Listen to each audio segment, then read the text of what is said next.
Good morning dear friends, मैं doctor Mahendra Saran. स्वागत है हमारे YouTube channel English literature academy में।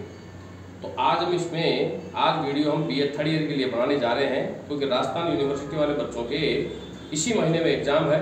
और जो भी बच्चे ब्रज यूनिवर्सिटी से, मत्स्य यूनिवर्सिटी से, पंडित दीनदयाल से, शेखावाटी यूनिवर्सिटी से बिलोंग करते हैं, वो इस वीडियो को लास्ट तक जरूर देखें, क्योंकि ये वीडियो उन्हें मार्क्स लाने में बहुत मदद करेगा। एक तरह से उनका ये जो पेपर है ये बहुत अच्छे तरीके से जाएगा। तो मेरी पूरी एक्सप्लेनेशन को ध्यान से सुने और समझे, और किसी भी तरह की जानकारी के लिए आप मुझे कमेंट बॉक्स में लिख के जरूर बताएं। तो आइए शुरू करते हैं वीडियो। बीए फर्स्ट ईयर का फर्स्ट पेपर। देखो मैंने यहाँ पे लिखा सेक्शन ए। सेक्शन ए में आपके टेनिसन की यूलिसिस है, अर्नोल्ड की डोवर बीच है, हॉपकिंस की सी एंड द स्काईलार्क है, टी.एच. लेक की प्रेल्यूड है, और यहाँ पे W.B. येट्स की प्रेयर फॉर माय डॉटर है। लेकिन इस साल के लिए आपके इसमें रॉबर्ट ब्राउनिंग की जो है वो माय लास्ट डचेस भी है। लेकिन इस साल के लिए लॉन्ग क्वेश्चन के लिए ये चारों की चारों कविताएं लॉन्ग क्वेश्चन के लिए आपके लिए सबसे फायदेमंद है। और लॉन्ग क्वेश्चन याद रखना, इनमें से सभी का लॉन्ग क्वेश्चन जो लिखोगे 10 से 12 पॉइंट में लिखोगे। राइटर के इंट्रोडक्शन, पोएट के इंट्रोडक्शन, पोएम के इंट्रोडक्शन, थीम, प्लॉट, समराइजेशन से लिखते हुए कंक्लूजन, क्रिटिकल कमेंट तक आप लिखोगे। बिना पॉइंटों के आंसर नहीं लिखना है। और यहाँ पे शॉर्ट क्वेश्चन के लिए आप Dover Beach, sea and the skylark, my last duchess और आप प्रेल्यूड को, इनमें से आपके शॉर्ट क्वेश्चन आएंगे इन चारों पोएमों से। और इन्हीं में से ही डोवर बीच आप देख लो, सी एंड द स्काईलार्क देख लो और प्रेल्यूड देख लो। ये तीन कविताएं ऐसी है जिनमें से एक्सप्लेनेशन के आने की पूरी संभावना है। और आपके 8 एक्सप्लेनेशन आएगी, 4 करनी पड़ेगी, 5 नंबर के होंगे, 20 नंबर आपके आएंगे उसमें। तो आप एक्सप्लेनेशन जब करें तो सबसे पहले आप रेफरेंस लिखोगे, रेफरेंस के बाद आप कॉन्टेक्स्ट लिखोगे, और कॉन्टेक्स्ट के बाद में आप इसकी समरी लिखोगे अपने शब्दों में, और समरी लिखने के बाद में आप लिखोगे डिफिकल्ट वर्ड, और डिफिकल्ट वर्ड लिखने के बाद में आप लिखोगे क्रिटिकल कमेंट। और क्रिटिकल कमेंट में मैंने 10 पॉइंट बता रखे हैं, जिसमें rhyme, figure of speech, sound, music वगैरह इसकी लिटरेरी थ्योरी लिखोगे। इस तरह से आप एक्सप्लेनेशन कंप्लीट करोगे सेक्शन ए की। सेक्शन बी में सारे इंडियन पोइट्स हैं, जिनमें से मैंने अगैया की हिरोशिमा, अर्थन पोर्ट्स ग्रुप की जयप्रभा की स्टेयर, पवार को ग्रेट पोएट, महापात्रा की द इलेक्शन, सैयद अमरुद्दीन की don't call me Indo alien. इस वर्ष के लिए यही कविताएं सबसे इंपॉर्टेंट है, जिनमें से stair, Hiroshima, earthen ports, the election आप शॉर्ट क्वेश्चन के लिए विशेष रूप से लर्न करें, क्योंकि इनमें से शॉर्ट क्वेश्चन के आने की पूरी संभावना है। और इनमें से आपका एक लॉन्ग क्वेश्चन 20 नंबर का जरूर आएगा, 101% आएगा। और इनमें से भी आपके एक्सप्लेनेशन आएगी। तो आप अर्थन पोर्ट्स को, स्टेयर को, ग्रेट पोएट को, द इलेक्शन को, इनको आप एक्सप्लेनेशन के लिए याद रखें। तो ये कविताओं में से आपका बड़ा क्वेश्चन भी आएगा, शॉर्ट भी आएगा और एक्सप्लेनेशन भी आएगी। ठीक है, 5 पॉइंटों में आपको एक्सप्लेनेशन करनी है, और 20 नंबर का क्वेश्चन आपको 10 से 12 पॉइंट में करना है। ठीक है, इसके बाद हम चलते हैं सेक्शन सी में। तुगलक बहुत अच्छा है। तुगलक एक हिस्टोरिकल प्ले है जो गिरीश कर्नाड ने लिखा है।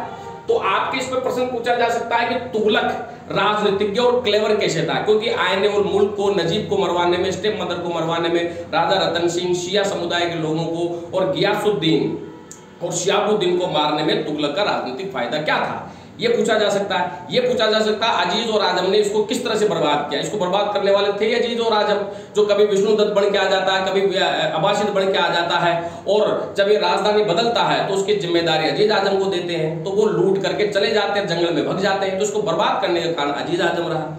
और तुगलक के पतन के क्या कारण है? एक तो सबसे बड़ा कारण है इसका सिक्कों का चलन करना, क्योंकि इसने गोल्ड के सिक्के शुरू कर दिए थे। और फिर दूसरी सबसे बड़ी गलती, दिल्ली से दौलताबाद राजधानी बदलना, दौलताबाद से दिल्ली राजधानी बदलना। तो इस तरह के 3 क्वेश्चन पूछे जा सकते हैं कि इसकी राजनीतिक कैसे था, इसकी हार के कारण क्या थे, और तुगलक ने कौन कौन सी बेवकूफियां करी, उन सारी चीजों के बारे में लिखना। अच्छा, इसके कैरेक्टर आप विशेष रूप से याद रखना। हिस्टोरिकल प्ले है, ये भी प्रश्न पूछा जा सकता है कि डिफाइन कीजिए कि तुगलक एक ऐतिहासिक प्ले कैसे है। तो राइटर के इंट्रोडक्शन, थीम, प्लॉट, समराइजेशन से आपको इसकी शुरुआत करते हुए कम से कम 10 से 12 पॉइंट बनाते हुए इसका आंसर लिखना है। तो आपके एक्सप्लेनेशन केवल सेक्शन ए और सेक्शन बी में से आएगी। तुगलक में से आपके एक्सप्लेनेशन नहीं आएगी, इसमें से लॉन्ग क्वेश्चन ही आएगा। और लॉन्ग क्वेश्चन सेक्शन ए में से आपको एक लॉन्ग क्वेश्चन करना है, सेक्शन बी में से एक, सेक्शन सी में से एक। 3 लॉन्ग क्वेश्चन हो गए 60 नंबर के, 20 नंबर के आपके एक्सप्लेनेशन हो जाएगी, जो सेक्शन ए और सेक्शन बी में से आएगी। और सेक्शन सी में से आपको एक्सप्लेनेशन नहीं करनी है, और शॉर्ट क्वेश्चन आएंगे आपके। तो शॉर्ट क्वेश्चन आपके पोएट्री में से आएंगे। तो इन पोएट्रीज को आप विशेष रूप से याद करें। तीसरी अहम सबसे बात, जब आप इन पोएमों का आंसर लिखे तो जरूर ये याद रखें कि जब आप इमेजिनरी को, पेस्टोरल ब्यूटी को, ऑप्टिमिज्म, पेसिमिज्म को आप दर्शाओ तो कविता की पंक्तियों को लिखना जरूर ना भूलें। जैसे कि आप यूलिसिस को लिखोगे तो यूलिसिस में किस प्रकार वो एडवेंचरस कार्य करने के लिए कहता है, तो वो पंक्तियां लिखना जो इस यूलिसिस की कविता की बीच की पंक्तियां, उनको आप जरूर लिखना।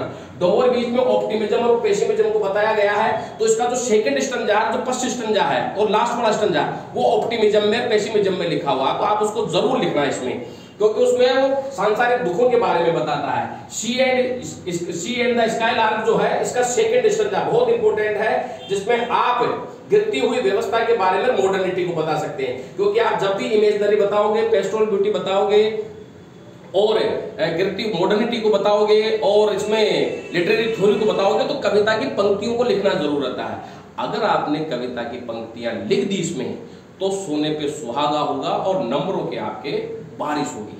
इस तरह से आपको इसको करना है और यही तरीका आपको अपनाना है सेक्शन बी में, जो इंडियन पोएट्री है। इंडियन पोएट्री इजी है, आसान है, आप आसानी से कर लोगे। तो वीडियो को अंत तक जरूर देखें, लाइक और सब्सक्राइब जरूर करें। किसी भी तरह की इंक्वायरी के लिए कमेंट बॉक्स में मुझे लिख के जरूर बताएं। जिन छात्रों को नोट्स की जरूरत हो वो नोट्स प्राप्त मेरे से कर सकते हैं। Thank you very much.